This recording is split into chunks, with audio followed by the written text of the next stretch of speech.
Big, it's the way to go. Eat a fig, not a pig, let your kindness show. If it's your wig or a jig or a swig, do you dig? Big, it's the way to go. It's Big Fat Vegan Radio. When something's fat, there's a lot to show. It's gotta be fat to help the movement grow. Making fat loud chat that won't be flat. It's that. And here's our show. It's Big Fat Vegan Radio. I've just got that vegan glow, like a drag queen calling Patrick Goudreau. I'm a YouTube beacon cooking up good eating. Veganism makes me glow. It's Big Fat Vegan Radio. All right, vegans, all together now. When something's fat, there's a lot to show. It's gotta be fat to help the movement grow. Making fat loud chat that won't be flat. It's that. It's the way to go. It's Big Fat Vegan Radio. Hello, everyone. Welcome to Big Fat Vegan Radio. We are podcasting from East Coast to West Coast to discuss veganism in all of its glory. I am here all by myself. Actually, I'm not totally alone. Today I have a visitor. My friend Melissa's dog, Strummer, is staying with me. And so, technically, I am here with Strummer. Although she's not saying much. She appears to be napping. Anyway, I'm very excited to bring you guys today's interview. I chat with my friend Toni, who runs the great blog Plant-Based on a Budget, and she's also the social media outreach coordinator for Animal Place Farm Sanctuary up here in Northern California. I have talked about her blog on the show before, but I recently took her Plant-Based on a Budget challenge, which was really a great experience for me. You do 3 meals a day for a 7-day week on only $25.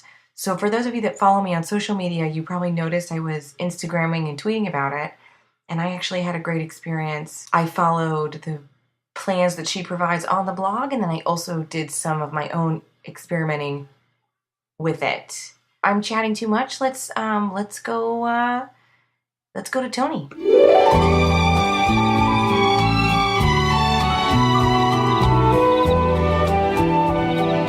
Welcome to Big Fat Vegan Radio, Toni. Thanks so much for being here. Thank you for having me. Oh, of course. Oh, you'll have to tell me. So how do I pronounce your last name? Okamoto. All right. Well, long O's. That was my guess. I feel good about my instinct there. Good. Cool. All right. Well, I'm so excited to have you on. I'm sure the people who follow me on my social media know that I did about half of your Plant-Based on a Budget challenge, which I honestly, I was just saying to one of my friends this morning, I was saying it like totally changed. It had a really big effect on me. It changed a lot of how I shop and how I plan to eat now. So, I just wanted to, first of all, tell us a little bit about your blog, Plant-Based on a Budget, and what inspired you to start it.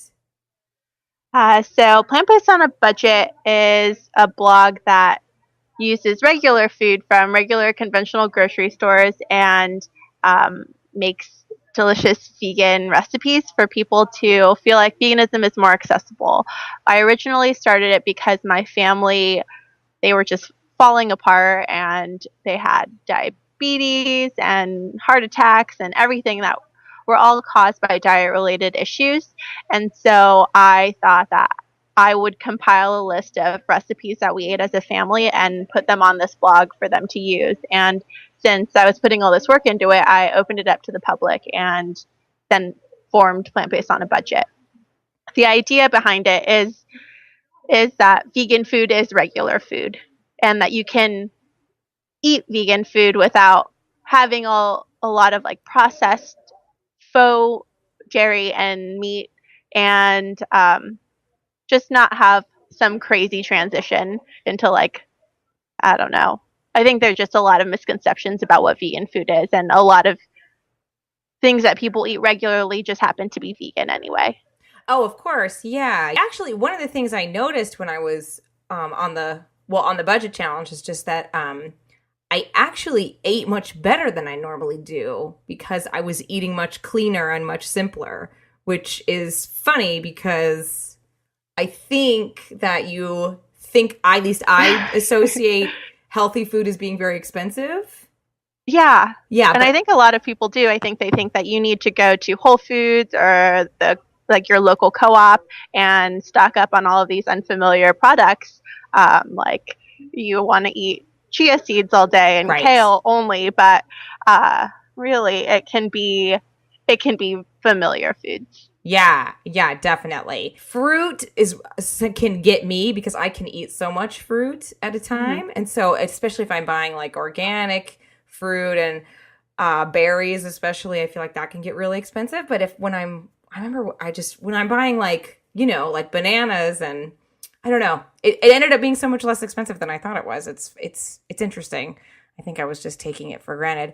Anyway, what I like so much about your blog is you have such a rich selection of recipes, but you also have a great like blog that's like more than recipes. It's like discussions and I mean, how did that? So you originally started mostly going with recipes?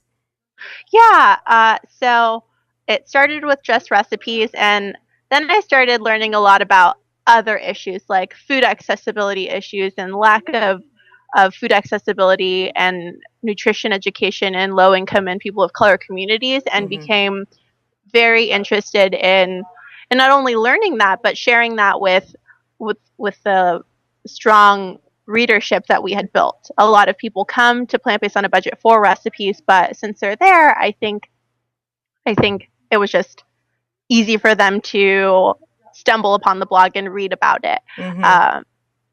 I had my first big giant article was the 7 ways to eat good on a hood budget, done by Stic of Dead Prez, and that really just changed where the blog was going. Before it was just it was mostly food related, but that brought it to a whole nother level of like different types of people who began reading it. We could not have reached anywhere near where he brought us. Yeah. And I'm very thankful for that. Yeah, that's a great article he wrote too, though. That's fantastic piece. We were talking about it on the show. Yeah, I heard that podcast. Yeah. That's great. Thank you. Oh, yeah. No, my pleasure. It was also because it just was, I saw it everywhere, and I was, I was familiar with your blog, but I had never seen it everywhere the way I saw it. When that post came up, I saw it like on all my feeds. Everybody was sharing it. So I was glad to see it get so much attention. Yeah. I had no idea. I originally approached him and was like, hey, I like your music. You've really inspired me personally. I started listening to you when I was in high school, and I think that it would be really cool to work together in some way. And I told him that I'm really interested in people of color community issues specifically, and having grown up in a family that is very, very rooted in their cultural foods, is hard to break that. And so I know that his wife, Afia, she is very big on vegan soul food, and I thought that all 3 of us could work together and introduce these ideas to people who have a very strong relationship with food due to their culture, and show them that you don't need to really let go of that relationship. You can just make it healthier. He was open to it, and I had no idea. When I approached him, I just said, hey, you want to write an article? We can do this. And then I had no idea he was going to write such an in-depth article. He did a great job, and it was well thought out, very well written. It was everywhere. It was on NPR, Huffington Post. I had no idea that it was going to blow up like that. It's awesome. Yeah, that's great. It's funny to hear you say that. I really think that some of the biggest hangups for the average person in going vegan are because of convenience and culture. I think those are literally the 2 biggest hangups, is that they just feel like they can't weather the change, like it's too big of a change, and then also that it will be dreadfully inconvenient and they won't be able to survive. Yeah, absolutely. Yeah. So I've heard it so many times where, like in college, I was in a veg club, and a lot of people. It was a very diverse group of students, and a lot of people lived with their families at the time. And although we discussed vegan issues, a lot of people were vegetarian because it was already so hard for their families to be accommodating, and they received so much grief from their families already. They couldn't stomach any more grief, and they couldn't make it any more inconvenient for their families. And by the end, everyone was vegan, but it was a lot of working together, talking about it, ways to offer each other support, and it was really great. Yeah, that's, I think, so important. That's one of the things that because, I talk a lot about sort of that ex-vegan phenomenon. And I think so much of it has to do with the people that you place in your life, and if whether or not you have that support system, because it's true. If you don't, it is very tempting to let it go and to fit in and to, and to please the people around you. If you don't have that vegan support system, it is harder. I mean, it just simply is. You need that connection, I think. That's why we're always, because we get all these messages from listeners who are like, they don't know any vegans. They're all alone. Yeah. And so we're always encouraging them to go to meetup.com or start meetups. And because I just think that's the key. You have to be connected. You have to know other people and feel like you're not this alone crazy person in the world, like you're the only person that's doing it.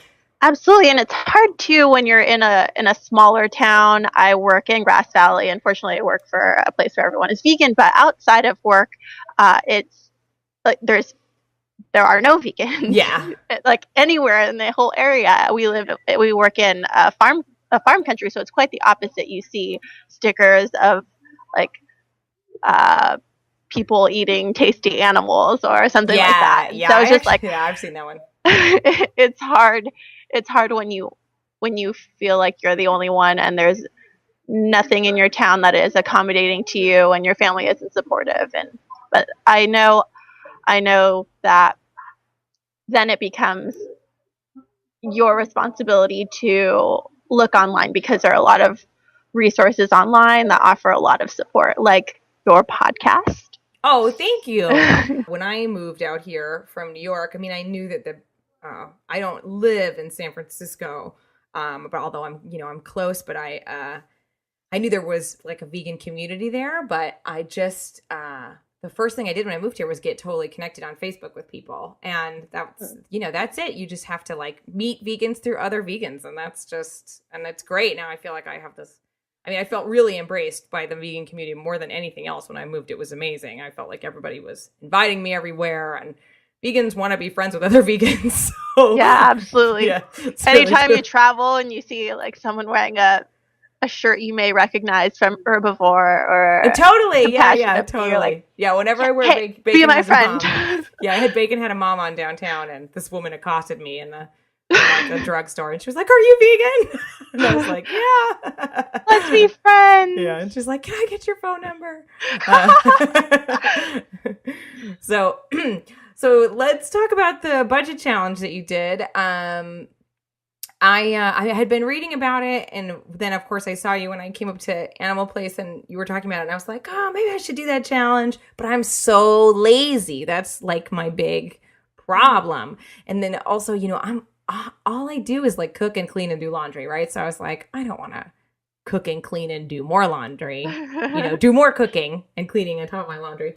And I was like, all right, I can do it. So anyway, well, how did you get the idea to launch the challenge? Tell me about your inspiration for that.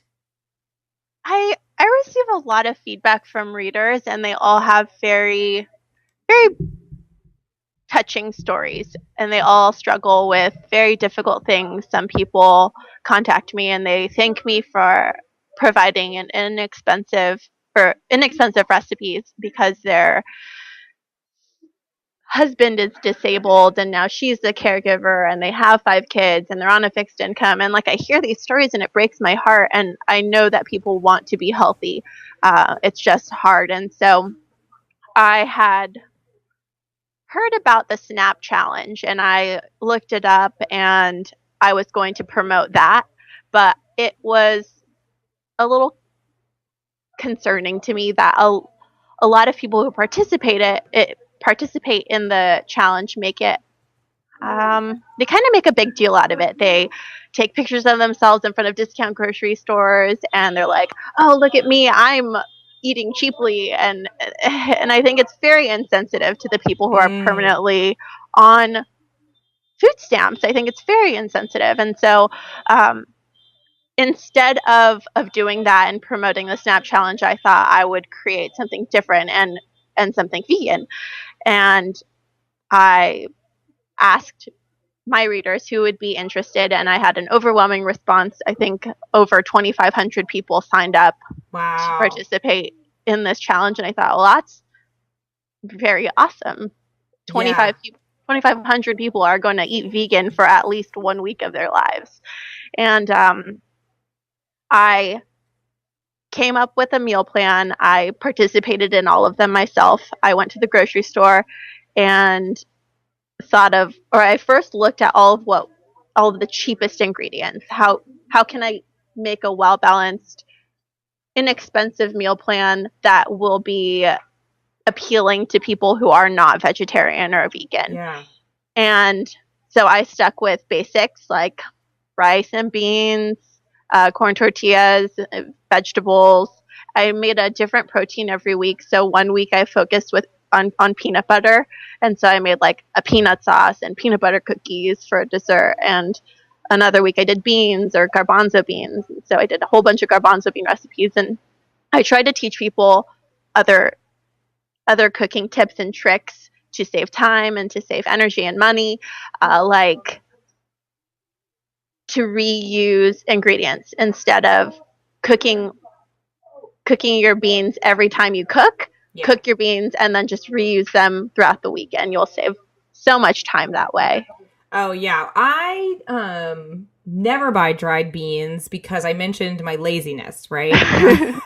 So I never buy dried beans, but I did for the challenge. And I have to say what I did was I just put them in the slow cooker overnight on slow. And then I didn't even have to soak them. They were just done in the morning. And I was like, am I so lazy that I can't let beans cook while I sleep? Like I can't put a pot of beans in a pot and then go to bed. That's too hard for me. So, I mean, that's incredible because I got this huge bag of beans that I think I ended up freezing half of and then using the other half of. And it was $1. I got that bag of beans for $1. So it's like, it's just a no-brainer. It's like, that's not any extra effort for me to do that. It's really not, ultimately. Opening a can is actually more difficult. Because I could cut myself opening a can. Yeah. So I have to say this. So for me, I was really scared when I went shopping the first time. And because I didn't know where I was going to go. I was like, where am I going to go shopping? I don't know where to go. Because I literally almost never look at prices when I shop. Because I'm, a lucky person. And I'm the only person I'm feeding, and it's my primary expense in life, so I just sort of buy whatever I feel like buying. And I also have a ton of food in my cabinets that just sits there that I don't really utilize. I sort of just buy whatever I want. So doing this really made me have to think about what I have and what I could use and then where to go shopping. And I asked, it's funny, I was asking around and nobody had any answers. And then I was like, oh, you know what? I need to ask my friend who has 4 kids. She's going to know. And boy, did she know. She knew. She sent me to all the best places. She sent me the address of this dollar store. It was just a Dollar Tree, but it had this huge frozen food section and a huge grocery section.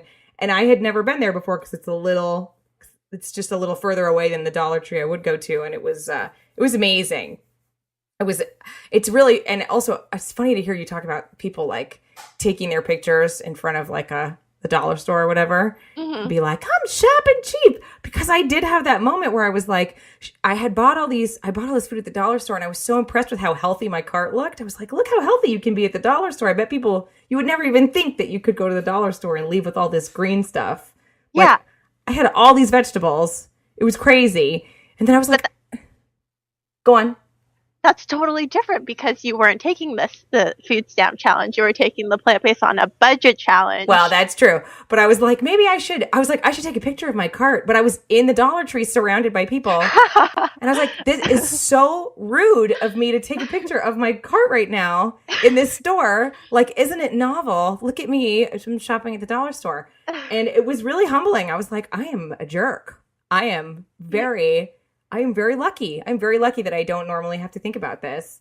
And, but now, I mean, I got to tell you that, I mean, if you can find a dollar store with a big frozen food section, that's where I buy all my frozen vegetables now, is at the dollar store. Also, I found that Target has really cheap frozen vegetables too. And it's like, if anything, I'm eating more vegetables now because of that, because I wasn't buying frozen vegetables before.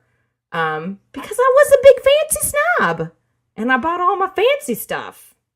I think Stickman talks about this in his article where he says, a lot of people don't want to either cut up their vegetables in advance because it loses nutrients, or they don't want to freeze their vegetables or eat frozen vegetables, but then they just don't eat vegetables because they have this idea, but instead of eating the frozen stuff, you just avoid them all. You avoid vegetables because then you don't get them, because it's true. If I buy a bag of frozen green beans, I'm 10 times more likely to steam those and add them to my food than I am to cut up green beans and wash them and steam them. I'm way more likely to grab the frozen ones. It's really true. It's really true. And man, it was really eye-opening for me, just the shopping, because that was actually what I had the most apprehension about, was doing the shopping. And then the cooking was just a time management thing, which is still a challenge for me, just because obviously I've got the little ones running around all the time. So that's always like, when do you cook kind of a thing. But that's very real. Most people who are on a fixed budget, they have little ones running around, What is awesome about what we did was that I created a meal plan for a single person.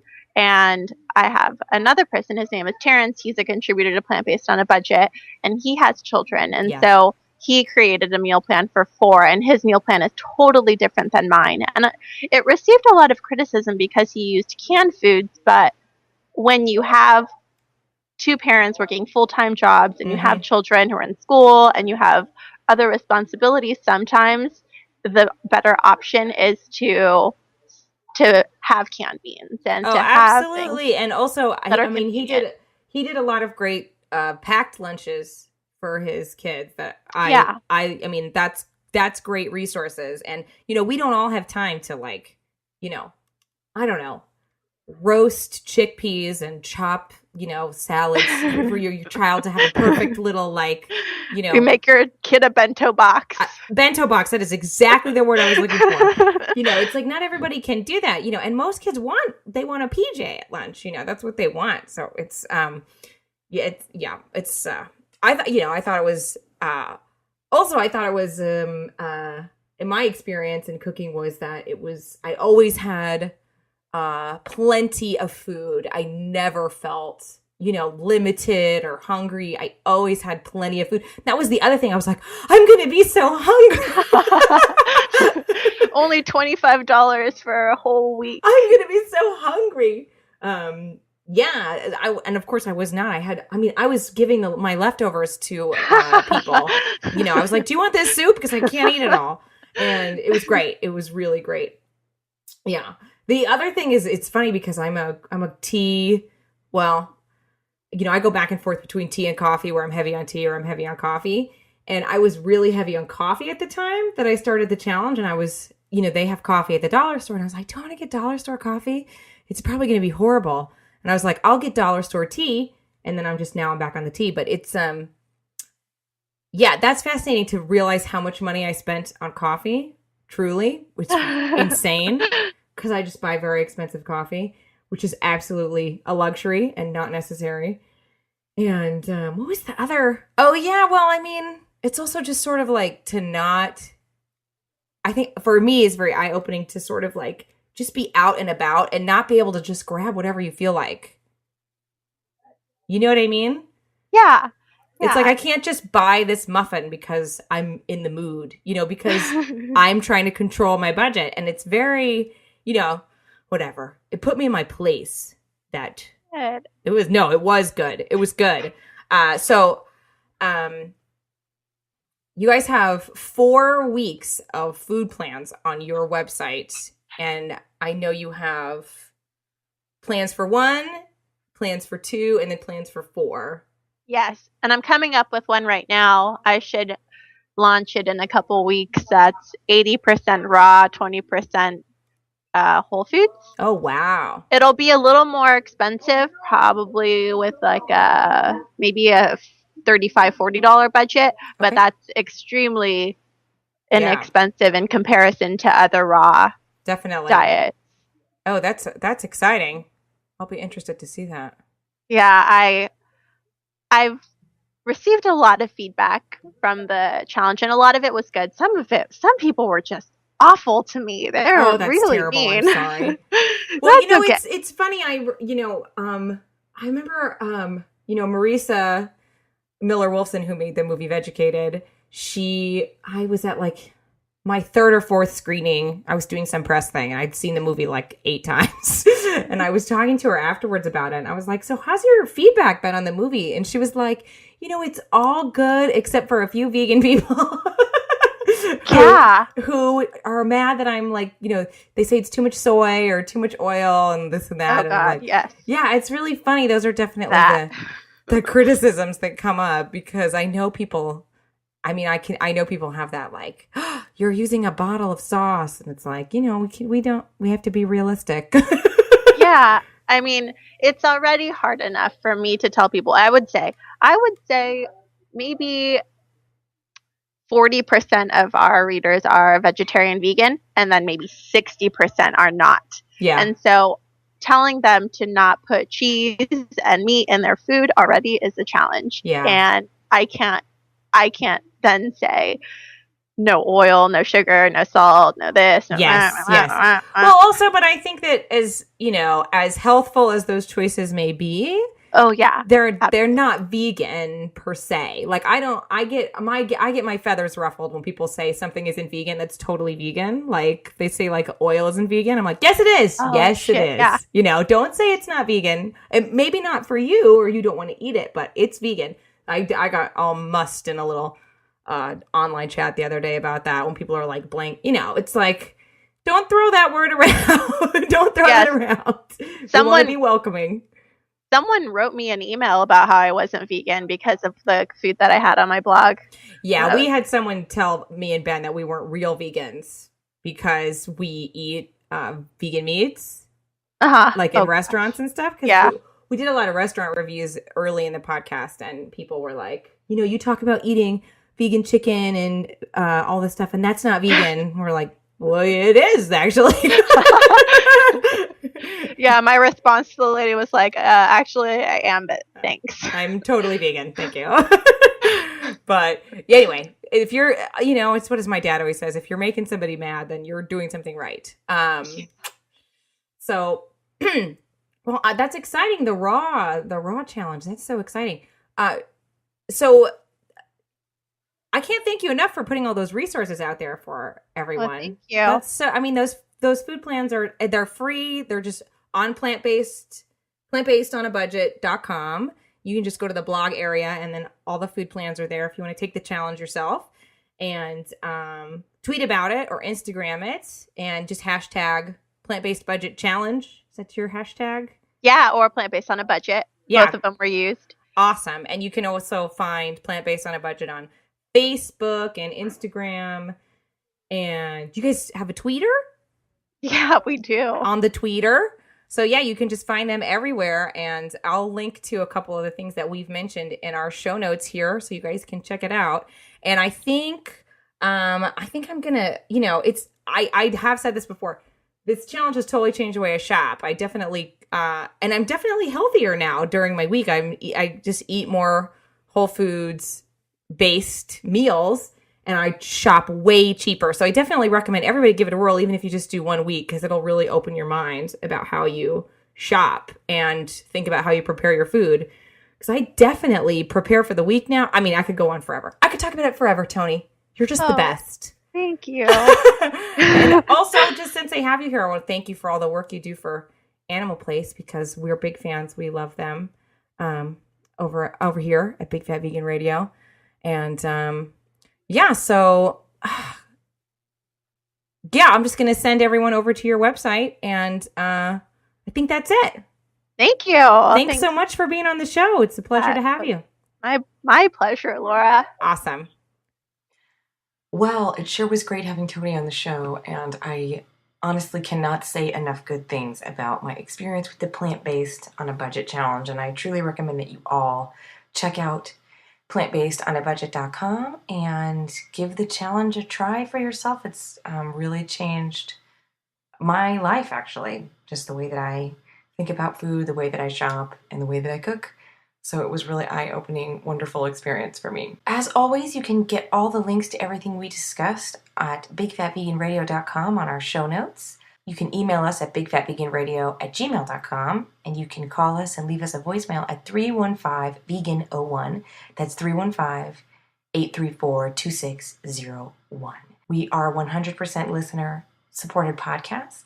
If you go to bigfatveganradio.com and click on Support Us, you'll see a list of ways you can help us do what we do, some that even cost nothing at all. You can follow me and Honey LaBronx on Twitter. I am LaRayaz, and Honey LaBronx is Honey LaBronx. We also both operate under the same handles on Instagram. You can also follow us as Big Fat Vegans on Twitter and Big Fat Vegan Radio on Instagram. As always, please check out our YouTube channels. I do 3 minutes about a movie at youtube.com/LaRayaz, LaRayaz. And Ben has Honey LaBronx's Vegan Drag Queen cooking show at thevegandragqueen.com. Excuse me, just vegandragqueen.com. And as always, we recommend that you pick up some of the famous medieval oil at medievaloil.com. I'm not sure what my use for medieval oil is today. Oh, you know what I've been using it for lately? If I feel like the sink is grimy and I don't have time to totally clean the sink, I will just put a few drops of medieval oil and just swish it around the bowl with some water, and it just totally takes the scum off and makes the bathroom smell great. So there you go. That's your medieval oil tip of the day.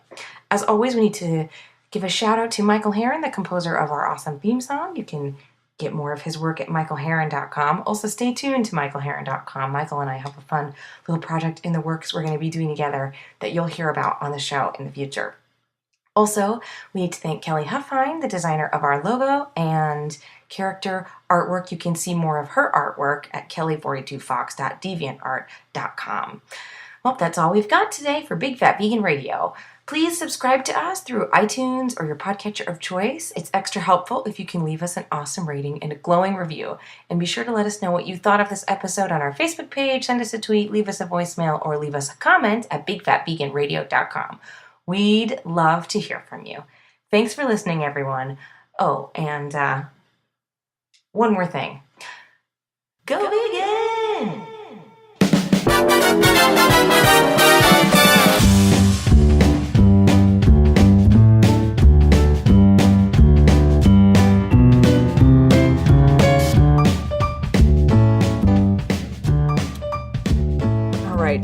Okay. Oh, yes. So, did you want me to talk about anything?